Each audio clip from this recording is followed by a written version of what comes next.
رسول پاک کا وصال ہوا نا، حضرت بلال نے منہ سے لفظ ہی کوئی نہیں ادا کیا. کسی نے اپنا دکھڑا کسی انداز میں سنا لیا. حضرت عمر نے کہا، جس نے کہا حضور وصال کر کے گردن اڑا دوں گا. حضرت عثمان غنی نے کہا خبردار کوئی مجھے آ کے نہ بتائے کہ مصطفیٰ وصال کر گئے. حضرت علی المرتضیٰ رضی اللہ تعالیٰ عنہ نے فرمایا نہ بھائی میرے مصطفیٰ پر تو موت آتی نہیں جس طرح آپ لوگوں پہ. سب لوگوں نے اپنے اپنے اظہار کر لیے نا، بلال نے کسی کو دکھ بتایا ہی نہیں. ایک کونے میں بیٹھ کے نا حضرت بلال اکیلے آنسو بہاتے رہے، کسی کو بتایا ہی نہیں، اکیلے روئے. ایک شخص کہنے لگا یار بلال بولتا نہیں. کہا نہ بلاؤ اسے. عصر کی نماز کا وقت ہوا نا تو وہ بلال جو کعبے کی چھت پہ بغیر سیڑھیوں کے چڑھ گیا تھا، وہ بلال جو کعبے کی چھت پہ بغیر کسی سہارے کے چڑھ گیا تھا، اس بلال کو کہا کہ بلال چل ذرا آذان پڑھ مسجد کی چھت پہ چڑھ جا.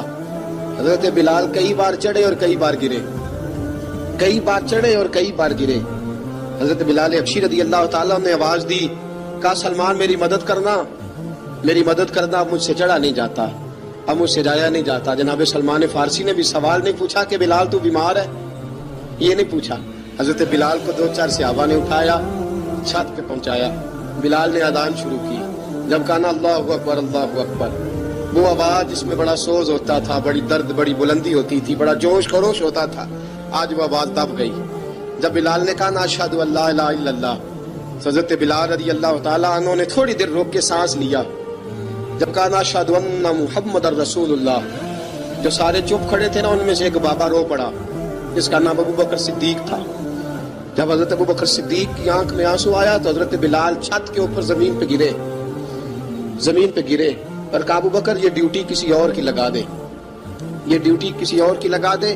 اب میری روح اجازت نہیں دیتی، مصطفیٰ کریم کے بعد مجھ سے اذان نہیں پڑی جائے گی. آپ نے واقعہ سن رکھا ہے کہ ایک بار صحابہ نے بلایا، دوبارہ آئے، حضور خواب میں ملے. کہا بلال تو آتا کیوں نہیں؟ بلال چھوڑ کے چلے گئے تھے. فرمایا اب میرا یہاں دل نہیں لگتا. ملک شام کے شہر حلب میں چلے گئے تھے، چھوڑ دیا تھا مدینہ منورہ. اب میری نگاہوں میں جچتا نہیں کوئی، جیسے میرے محبوب ہیں ایسا نہیں کوئی. حضور خواب میں ملے، آئے مدینے. حضرت بلال آخری بار، لوگوں نے کہا اذان پڑھو. کہا مجھے وہ اذان بھول ہی گئی ہے جو مجھے مصطفیٰ کریم کے زمانے میں پڑھا کرتا تھا، مجھ سے نہیں پڑھی جاتی.